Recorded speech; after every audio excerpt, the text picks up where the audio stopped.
नमस्कार, आवाज समाचार में आपका स्वागत है। मैं हूं मनोज श्रीवास्तव और आज बड़ी खबरें चीन से और दिल्ली से भी, जहां नेशनल हेराल्ड पर छापेमारी हुई है।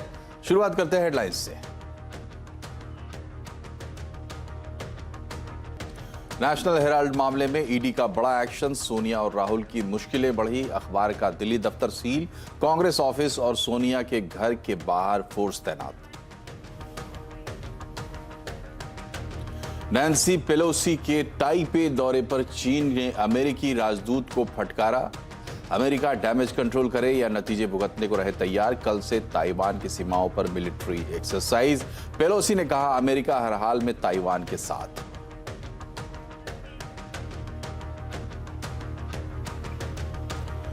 चीन ताइवान संकट के बीच बाजार सतर्क, मिड कैप स्मॉल कैप शेयरों में दबाव। ऑटो, फार्मा, एफएमसीजी शेयरों में बिकवाली। सेंसेक्स 214, निफ्टी 43 अंक चढ़कर बंद।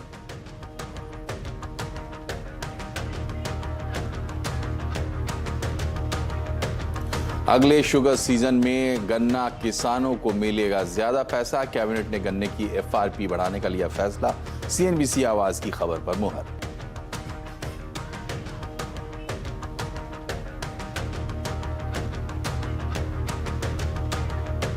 4G जैसी दरों पर ही मिल सकती है 5G की सर्विस।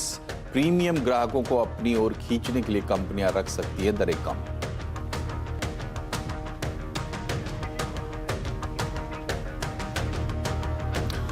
तो ये थी आज की सुर्खियां और अब आपको लेकर चलते हैं खबरों की दुनिया में, जहां सबसे बड़ी खबर आ रही है दिल्ली से। नेशनल हेराल्ड में बड़ी खबर आ रही है। ईडी ने नेशनल हेराल्ड के दिल्ली वाले दफ्तर को सील कर दिया है। वहीं कांग्रेस दफ्तर के आसपास पुलिस की तैनाती की गई है। सोनिया गांधी के घर के पास भी पुलिस बल तैनात किया गया है। आज ही ईडी की कार्रवाई को लेकर संसद में भी हंगामा मचा था। कांग्रेस ने विरोध किया था और सोनिया गांधी भी शामिल थी। कल ही ईडी ने नेशनल हेराल्ड के दफ्तरों पर छापे मारे थे और कांग्रेस ने इसे बदले की राजनीति बताया था। और इसी मामले पर चल रही कांग्रेस की प्रेस कॉन्फ्रेंस, तो सीधा चलते कांग्रेस की पीसी में।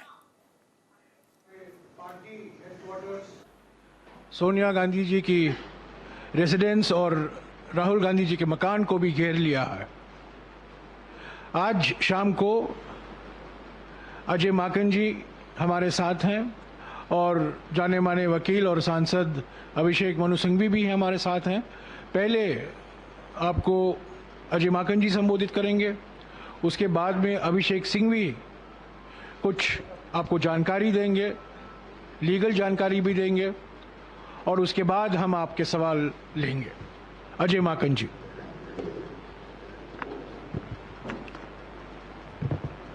साथियों, आप सब लोगों का स्वागत है। गत शनिवार को एआईसीसी की तरफ से एक सर्कुलर इशू किया गया कि 5 अगस्त को शुक्रवार के दिन हम लोग देशव्यापी आंदोलन करेंगे महंगाई, बेरोजगारी और खाद्य पदार्थों के ऊपर जीएसटी के खिलाफ।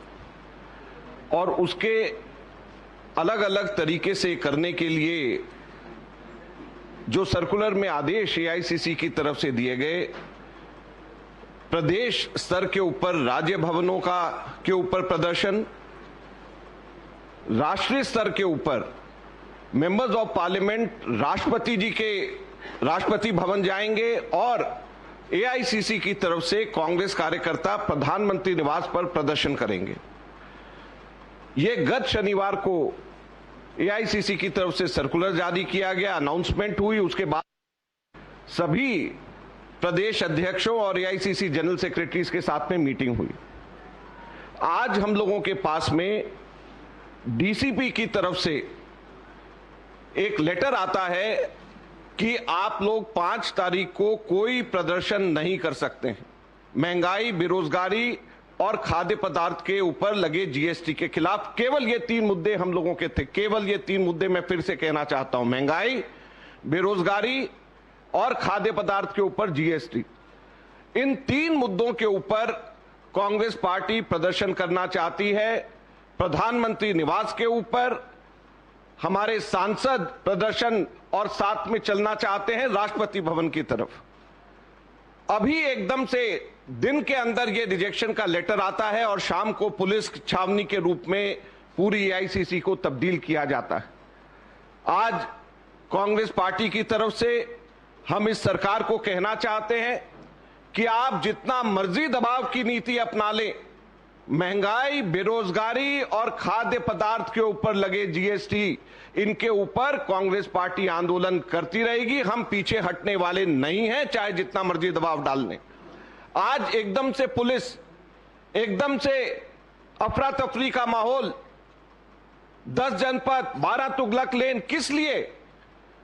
केवल इस वजह से कि हमारे ऊपर दबाव डाला जाए कि हम महंगाई, बेरोजगारी और खाद्य पदार्थ के ऊपर, जीएसटी के ऊपर हम लोग आगे दबाव और प्रदर्शन और जनता के मुद्दे ना उठाएं, और दूसरी तरफ इस पूरे के पूरे नैरेटिव को चेंज करने की कोशिश है कि कांग्रेस पार्टी इन मुद्दों के लिए नहीं बल्कि किसी और मुद्दे के ऊपर प्रदर्शन कर रही है, इसके अलावा और कुछ नहीं है। क्योंकि कोई प्रोवोकेशन नहीं है, कोई भी ऐसा कार्य नहीं है जिसकी वजह से एकदम से पुलिस को, एकदम से केंद्र सरकार को कुछ करना पड़े, सिवाय इसके कि 5 तारीख को, 5 अगस्त को हम लोगों ने प्रधानमंत्री निवास के ऊपर महंगाई, बेरोजगारी और खाद्य पदार्थ के ऊपर, जीएसटी के ऊपर हम लोगों ने प्रदर्शन का कार्यक्रम रखा है। तो मैं इससे पहले कि अभिषेक सिंघवी जी बोले, मैं फिर से दोहराना चाहता हूं कि कांग्रेस पार्टी ऐसी दबाव के अंदर आने वाली नहीं है। हमारा राष्ट्रव्यापी प्रदर्शन, आंदोलन महंगाई और बेरोजगारी के खिलाफ रहेगा और प्रधानमंत्री आवास तक के, राष्ट्रपति भवन तक जो हमारा कार्यक्रम है उसको हम करेंगे, चाहे हमें उठा करके जेलों के अंदर क्यों ना डाल दिया जाए। धन्यवाद।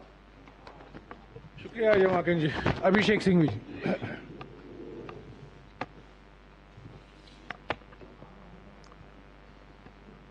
Friends, we are seeing an open-ended investigation for events 10 years ago with a siege mentality in the heart of the capital of the world's largest democracy. Can we believe it? India, the proud largest democracy of the world, has a siege mentality. I was astonished to see that people cannot come and go. There are platoons everywhere on the other side of the road also, apart from Tughlaq Lane. And for what? The only sole object of this exercise is humiliation, insult and intimidation at one level.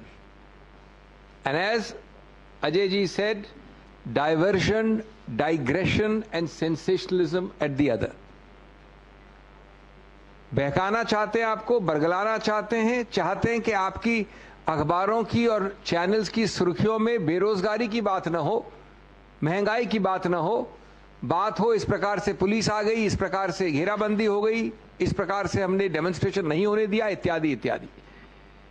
After 50 hours of questioning of Mr. Rahul Gandhi, after days of questioning of the Congress president, more than 200 questions put together, and I demonstrated before you from this podium that if the most ingenious and imaginative mind was to ask questions, there cannot be more than 10 to 12 questions. And if you ask the same question in 5 different ways, there can't be more than 60 to 70 questions. But today, you have created a siege mentality, a climate of fear. The entire country watches as investigative agencies are deployed mindlessly against the leadership of India's oldest political party. I mean, you are treating this institution, this party, these leaders as terrorists. Is it the worst form of petty politics to divert, and then on the contrary you blame us? As we have said earlier and repeated endlessly, our voices will not be silenced by these cheap tactics. On the contrary, you are underlining your acts and omissions by these diversionary tactics for the whole world to see, but we will never relent, whatever be the cost. We will never abdicate our responsibility as a responsible opposition. We believe that these are the actions of a frustrated political regime. We believe that these are the actions of a regime which increasingly wants to which is losing its balance, losing its equilibrium, and is frustrated at the fact that its opponent, that is us, does not break or bend. You can try and suppress as much as you like. You will receive a resilience and a reaction which is completely democratic, which is for the world to see. We will continue to expose you. I only want to say that all law has been thrown to the winds, all sense of decency, democratic values, all sense of balance, and this is reprehensible. We cannot find stronger words to condemn it. शुक्रिया अभिषेक जी। आज जो देख रहे हैं आप, ये पहली बार नहीं हुआ है। ये प्रतिशोध की राजनीति है, ये धमकी की राजनीति है।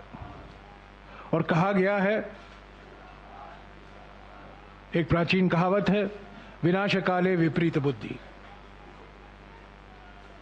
ये विनाशकाल है। महंगाई, बेरोजगारी, जैसा कि माकन जी ने कहा, खाद्य पदार्थों पर जीएसटी, इसके खिलाफ हमने अपनी आवाज उठाई है संसद में और संसद के बाहर। 2 हफ्ते तक बहस से भागी मोदी सरकार, और जब हमने हमारा प्रदर्शन जो होने वाला है परसों दिन, उसको रोकने के लिए आज से ही शुरुआत गृह मंत्री और जो गृह मंत्री का जो कब्जा है दिल्ली पुलिस, दोनों साथ मिलकर यहाँ जो पुलिस बल आए हैं, हमारे पार्टी के सामने, हमारे दफ्तरों के सामने, हमारे नेताओं के घर के सामने, ये बिल्कुल साफ है कि प्रधानमंत्री भय की राजनीति, प्रतिशोध की राजनीति, धमकी की राजनीति में विश्वास रखते हैं। ये लोकतांत्रिक तरीका नहीं है। हम भागेंगे नहीं, हमें चुप नहीं कराया जाएगा। हम अपनी आवाज उठाते रहेंगे। हमारा प्रदर्शन परसों शांतिपूर्वक प्रदर्शन जरूर होगा। मोदी सरकार के आर्थिक नीतियों के खिलाफ, उनके विभाजनकारी नीतियों के खिलाफ हमने तो प्रदर्शन किया है, पर परसों का प्रदर्शन का एकमात्र मकसद है आर्थिक जो नीतियां हैं मोदी सरकार की, महंगाई जो बढ़ी है, बेरोजगारी बढ़ा है, खाद्य पदार्थों पर जीएसटी लगाया गया है, अग्निपथ योजना लाई गई है। तो ये है कांग्रेस की प्रेस कॉन्फ्रेंस, और इस प्रेस कॉन्फ्रेंस की वजह यह है कि नेशनल हेराल्ड केस में अब तक जो हुआ उसका एक कल्मिनेशन आज दिल्ली में देखने को मिला कि नेशनल हेराल्ड के दफ्तर पर ताला भी लगा दिया गया, और इसके साथ साथ सोनिया गांधी, राहुल गांधी के रेसिडेंस पर पुलिस की तैनाती है, कांग्रेस के दफ्तर पर पुलिस की तैनाती है। ये तमाम चीजें हम आपको तस्वीरों के जरिए दिखा रहे हैं। अब जरा हकीकत समझते हैं। हमारे संवाददाता संदीप बोल हमारे साथ जुड़े हुए हैं। संदीप, बताएं मूड माहौल क्या है दिल्ली का इस वक्त? देखिए, अभी फिलहाल अगर दिल्ली के माहौल की बात करें, जैसी खबर आई कि ईडी ने जो है उस दफ्तर को सील कर दिया, उसके बाद से जो है एकदम से हरकतें जो है वो तेज होने लगी। अगर हम लोग बात करें 24 अकबर रोड के सामने वाली जो पैच है उसको सील कर दिया गया। 10 जनपद के बाहर पुलिस तो व्यवस्था दुरुस्त की गई, और अब तुगलक लेन जो है, तुगलक लेन में आप सामने देख सकते हैं कि ये पूरा जगह जो है यहाँ पे बैरिकेडिंग कर दी गई है। पुलिस के वरिष्ठ अधिकारी जो है यहाँ मौजूद है, पुलिस के जवान यहाँ हैं, सीआरपीएफ जो है वो यहाँ पे मौजूद है। हालांकि अभी राहुल गांधी जो है यहाँ पे मौजूद नहीं है, और इसी वजह से क्योंकि जिस तरीके से ईडी ने कार्रवाई की है, शायद हो सकता है कि ये भी लग रहा हो कि कहीं जितने भी ऐसे जो कार्यकर्ता है वो इकट्ठा ना शुरू हो जाए, कहीं ये कोई प्रोटेस्ट का रूप ना ले ले। लिहाजा जो है दिल्ली पुलिस की तरफ से सुरक्षा बढ़ाई गई है। हालांकि अभी तक ना तो किसी प्रोटेस्ट की जानकारी जो है वो कांग्रेस की तरफ से दी गई है, और ना ही दिल्ली पुलिस की तरफ से कोई जानकारी दी जा रही कि आखिर इतनी भारी संख्या संख्या में पुलिस की तैनाती की गई है, लेकिन माना यही जा रहा है कि हो सकता है कि कुछ ऐसे कार्यकर्ता हों कांग्रेस के जो कि इकट्ठा होना शुरू हो जाए। चूंकि अभी राहुल गांधी यहाँ पे मौजूद भी नहीं है, लेकिन बावजूद इसके ये जो पूरा रूट है, इस रूट को एक कोने से लेकर दूसरे कोने तक जो है बंद कर दिया गया है और वहाँ दोनों तरफ बैरिकेड लगा दिए गए हैं। हालांकि आवाजाही अब भी हो रही है इस सड़क पे जो यहाँ से नॉर्मल रूट जाता है, क्योंकि ये बहुत व्यस्त रास्ता नहीं है, यहाँ पे बहुत कम ट्रैफिक चलता है। बावजूद इसके जो है इसको पूरी तरीके से रोका नहीं गया है और कुछ जगह पे जो है उन्होंने बैरिकेड लगा दिया है। लेकिन बैरिकेड के साथ साथ जो है कई सारे ऐसे अधिकारी जो हैं पुलिस के, वो लगातार जो है इस जगह जो है चक्कर लगा रहे हैं। और ये पूरा रास्ता जो है इधर अगर सीधे हाथ में मैं कहूँ अपने कैमरामैन को दिखाएंगे कि इस रोड के दोनों तरफ आप देख सकते हैं कि बैरिकेड जो है रखे गए हैं। हालांकि पहले बैरिकेड जो है 20 सड़क तक थे और उसके बाद अब उनको हटाया गया, यानी कि यहाँ पे रोड पे जो लगे हुए बैरिकेड हैं उसको हटा दिया गया है, साइड कर दिया गया है। लेकिन अब चूंकि पुलिस की तैनाती जो है अब भी उतनी ही है, उसमें कोई कमी नहीं हुई। अमूमन इस तरीके की स्थिति जो है यहाँ पे तभी होती है जब कोई बड़ी बैठक हो रही हो या किसी भी तरीके के जो प्रोटेस्ट है उसकी आशंका हो रही हो। लेकिन आज जिस तरीके से यहाँ पे पुलिस की तैनाती बढ़ाई गई, और सिर्फ यहाँ नहीं 10 जनपद 24 अकबर रोड, तो उससे लग रहा था कि हो सकता है कि जो कार्यकर्ता है ईडी की कार्रवाई के बाद कुछ इकट्ठा ना शुरू हो जाए और कहीं ये प्रोटेस्ट का रूप ना ले ले। शायद इसी वजह से पुलिस की तरफ से चाक चौबंद बंदोबस्त किया गया है। संदीप, बहुत बहुत शुक्रिया आपका। तमाम एकदम बिल्कुल वहां की तस्वीरें आपने दिखाई जिसकी चर्चा कांग्रेस के प्रेस कॉन्फ्रेंस में हो रही थी। फिलहाल बढ़ते हैं खबरों में आगे और चलते हैं पश्चिम बंगाल, जहां ममता बनर्जी ने अपनी कैबिनेट में बड़ा फेरबदल किया है। कुल 10 नए मंत्रियों को इस बार कैबिनेट में जगह दी गई है और कैबिनेट में शामिल होने वाले में सबसे चर्चित नाम है बाबुल सुप्रियो का। कुछ दिन पहले बाबुल सुप्रियो बीजेपी छोड़कर टीएमसी में शामिल हुए थे। ममता कैबिनेट में फेरबदल पर बात करते हैं सहयोगी आशिका सिंह हमारे साथ है।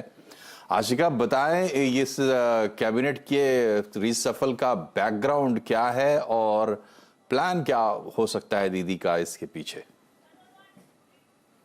देखिए, मंत्रिमंडल के विस्तार के साथ ही मंत्रिमंडल में फेरबदल की भी बात है। फिलहाल 8 नए चेहरे शामिल किए गए हैं, जिसमें से कि 5 पूर्ण मंत्री यानी कि कैबिनेट मिनिस्टर हैं, 2 एमओएस हैं स्वतंत्र प्रभार के साथ और 2 और एमओएस हैं। इसके साथ ही कई मंत्री जो हैं, 4 से 5 मंत्री ममता बनर्जी ने कहा था कि उनकी छुट्टी हो जाएगी और उनकी जगह ये नए चेहरे आएंगे, जिसमें बाबुल सुप्रियो खासतौर पर उनका नाम लेना ज़रूरी है। 1 साल पहले लगभग केंद्र में मंत्री थे और आज ममता सरकार में कैबिनेट मंत्री बनते हैं। जाहिर है अहम जो है पोर्टफोलियो उनको दिया जाएगा। इसके साथ ही अब फेरबदल क्या होता है, किससे क्या विभाग लिया जाता है, किसको क्या दिया जाता है, ये देखने की बात है। और कई नाम खासतौर पर परेश अधिकारी मंत्री हैं जिन पर आरोप लगा अपनी बेटी को नौकरी दिलाने का स्कूल सर्विस कमीशन के तहत, वो जो है आरोपों के घेरे में है। सीबीआई ने उनसे 2 बार पूछताछ की है, हो सकता है कि उनको ड्रॉप किया जाए ऑफिशियली। बहुत बहुत शुक्रिया आशिका। इधर चीन और अमेरिका के बीच तनातनी और बढ़ती जा रही है। अमेरिका के स्पीकर नैन्सी पेलोसी अपने हाई प्रोफाइल दौरे को पूरा करके ताइवान की राजधानी ताइपे से आज निकल भी गई। उन्होंने ताइवान की राष्ट्रपति से मुलाकात की। उसके बाद ताइवान ने पेलोसी को अपना अहम मित्र भी बताया। पेलोसी ने यह भी कहा कि अमेरिका हमेशा मजबूती के साथ ताइवान के साथ खड़ा रहेगा। पेलोसी के दौरे पर भड़के चीन ने अमेरिका और ताइवान दोनों को चेतावनियां दी हैं। अमेरिका के राजदूत को बीजिंग ने तलब करके फटकारा। चीन के विदेश मंत्री ने कहा है कि अमेरिकी आग से ना खेलें, ताइवान पर डैमेज कंट्रोल करें या परिणाम के लिए तैयार रहें। चीन कल से ताइवान द्वीप के चारों तरफ बड़ा मिलिट्री एक्सरसाइज करने की तैयारी भी कर रहा है। रूस यूक्रेन युद्ध और वैश्विक मंदी की चिंताओं के बीच विश्व बिरादरी के लिए ये नया सिरदर्द साबित हो सकता है। और इस खबर को डिटेल से समझते हमारे सहयोगी अभिषेक झा हमसे जुड़े हुए हैं। बताइए अभिषेक, क्या है अपडेट्स? अमेरिका की हाउस ऑफ रिप्रेजेंटेटिव की स्पीकर नैन्सी पेलोसी का ताइवान का दौरा खत्म हो गया है। कूटनीतिक और सामरिक दोनों दृष्टि से यह दौरा काफी ज्यादा महत्वपूर्ण था।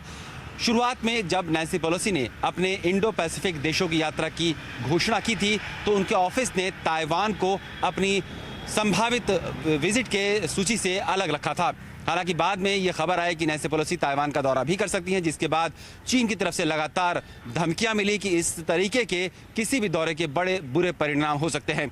चीन ने यहां तक ताइवान और उसके आसपास के समुद्री इलाकों में अपनी गश्त बढ़ा दी, अपने वॉरशिप्स को भेजा और ताइवान और उसके आसपास की जो एयर स्पेस है वहां पर चीन के लड़ाकू विमान उड़ाए गए। ये सारा कुछ अमेरिका और उसके प्रशासन को धमकी देने वाले अंदाज में किया गया। हालांकि इस रणनीतिक उहापोह के बीच बहुत ज़्यादा मायने इस बात के भी हैं कि ये विजिट जो नैन्सी पेलोसी का ताइवान को रहा है, इसके आर्थिक क्या नतीजे हो सकते हैं।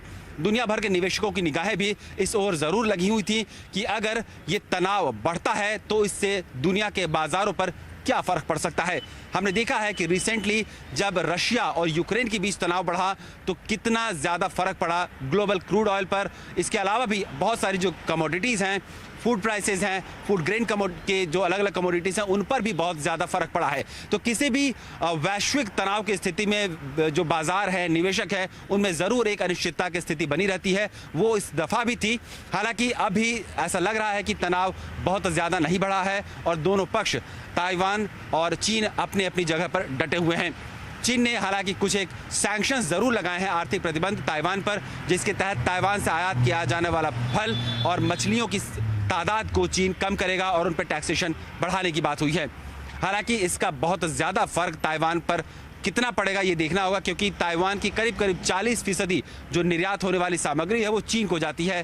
ताइवान का करीब $200 बिलियन का निवेश भी चीन के बाज़ारों में है। ऐसी स्थिति में चीन और ताइवान के बीच बहुत गहरे आर्थिक संबंध हैं और इस कूटनीतिक विवाद को क्या आर्थिक स्थिति पर भी रिफ्लेक्ट होने देंगे ताइवान और चीन, ये हमें देखना होगा। फिलहाल नैन्सी पेलोसी सुरक्षित रूप से ताइवान पहुंची और यहां पर उन्होंने वहां के शीर्ष नेताओं से मुलाकात की और वो ताइवान से अब सुरक्षित निकल भी गई हैं। निश्चित रूप से जो तनाव कूटनीतिक, सामरिक और आर्थिक जगत में देखा गया था पिछले काफ़ी दिनों से, उसको एक पूर्ण विराम अभी के लिए तो मिल गया है, लेकिन देखना होगा कि आने वाले दिनों में चीन इस पर क्या रवैया अपनाता है। बहुत बहुत शुक्रिया आपका अभिषेक। अगले शुगर सीजन में गन्ना किसानों को ज्यादा पैसे मिलने की खबर पर मुहर लग गई है। CNBC आवाज ने पहले ही ये खबर दी थी और अब सरकार ने गन्ने की FRP बढ़ाने का फैसला लिया है। डिटेल लेते हैं लक्ष्मण राय से। लक्ष्मण जी बताएं, कैबिनेट ने क्या फैसला किया? देखिए, कैबिनेट ने 2 फैसले लिए हैं। एक फैसला तो ये है कि अगले शुगर सीजन में जब किसान अपना गन्ना लेकर चीनी मिल पर जाएंगे तो उनको जहां पहले 290 रुपये प्रति क्विंटल मिलता था पैसा, अब उनको कम से कम 305 रुपये प्रति क्विंटल मिलेगा, क्योंकि कैबिनेट ने गन्ने की FRP 15 रुपये बढ़ाने का फैसला लिया है। शर्त सिर्फ ये है कि गन्ने की रिकवरी जो है, यानी गन्ने से चीनी निकलती है, वो आपको 10.25% होना चाहिए। रिकवरी जितना ऊपर नीचे होगा आपको कीमत में इतनी कमी बढ़ोतरी झेलनी पड़ेगी। दूसरा फैसला पर्यावरण से जुड़ा हुआ है, जहां पे सरकार ने जो उत्सर्जन है उसको 2030 तक 45% कम करने का फैसला लिया है GDP का, ताकि पर्यावरण को और ज़्यादा बेहतर किया जा सके। बहुत बहुत शुक्रिया आपका लक्ष्मण जी। तो ये थे आज कैबिनेट के बड़े फैसले और इसी के साथ अब एक खबर, अमृत महोत्सव, आज़ादी के अमृत महोत्सव के तहत केंद्र सरकार कई तरह के कार्यक्रम कर रही है और इन्हीं तय कार्यक्रमों के मुताबिक दिल्ली के लाल किले से इंडिया गेट होते हुए संसद भवन तक आज तिरंगा बाइक रैली निकाली गई। इसमें विपक्षी सांसद नदारद रहे। वहीं सत्ताधारी विपक्ष बीजेपी ने के सभी सांसद इसमें शामिल हुए, जिसके बाद बीजेपी और कांग्रेस में इसे लेकर भी ठन गई। बीजेपी ने इसके लिए विपक्षी सांसदों की निंदा की। बीजेपी पर पलटवार करते हुए राहुल गांधी ने कहा कि देश की शान है हमारा तिरंगा, हर हिंदुस्तानी के दिल में है हमारा तिरंगा।